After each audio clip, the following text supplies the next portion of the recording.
గత వైసీపీ ప్రభుత్వంలో రాష్ట్ర వ్యాప్తంగా సాగిన 31,500 కోట్ల అక్రమ మట్టి తవ్వకాల వెనుక ఒక పక్కా ప్లాన్ ఉందని బీజేపీ నేత పీవీఎన్ మాధవ్ ఆరోపించారు. అసలు ఈ స్కామ్ గ్రౌండ్ లెవెల్లో ఎలా చేశారంటే, మామూలుగా ప్రభుత్వ పనుల్లో లేదా చెరువుల్లో పూడిక తీసేటప్పుడు పని వివరాలు, కూలీల లెక్కలు, కొలత పుస్తకాలు, బిల్లుల రికార్డులు ఖచ్చితంగా ఉండాలి. కానీ వైసీపీ నేతలు ఈ సిస్టమ్ మొత్తాన్ని పక్కన పెట్టేశారు.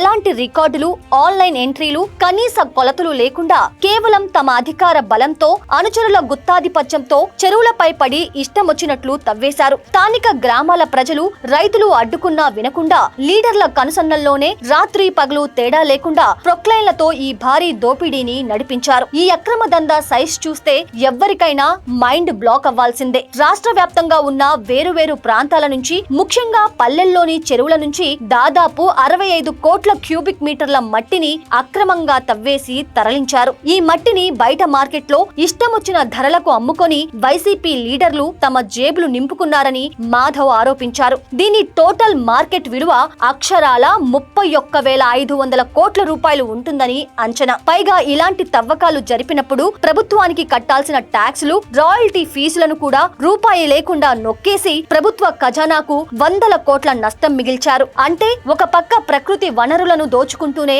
మరో పక్క ప్రభుత్వ సొమ్ముకు కూడా పెద్ద గండి కొట్టారన్నమాట. నిజానికి రాష్ట్రంలో ఉన్న దాదాపు 1.13 లక్షల చెరువుల్లో పద్ధతి ప్రకారం పూడిక తీసి ఉంటే నీళ్లు ఎక్కువగా నిల్వ ఉండి భూగర్భ జలాలు పెరిగి రైతులకు ఎంతో మేలు జరిగేది. కానీ వైసీపీ నేతలు రైతుల శ్రేయస్సును అస్సలు పట్టించుకోకుండా కేవలం మట్టి అమ్ముకొని కోట్లు సంపాదించుకోవటానికే ఈ తవ్వకాలు జరిపారని విమర్శించారు. ఈ భారీ దోపిడీపై ప్రస్తుత కూటమి ప్రభుత్వం తక్షణమే పూర్తిస్థాయి విచారణ జరిపించి బాధ్యులైన లీడర్లపై, అధికారులపై కఠిన చర్యలు తీసుకోవాలని డిమాండ్ చేశారు. అలాగే ప్రస్తుతం ధరలు లేక తీవ్ర ఇబ్బందుల్లో ఉన్న ఆక్వా రైతుల సమస్యలను పరిష్కరించి వారికి అండగా నిలిచేందుకు బీజేపీ ఎప్పుడూ ముందు ఉంటుందని పీవీఎన్ మాధవ్ స్పష్టం చేశారు.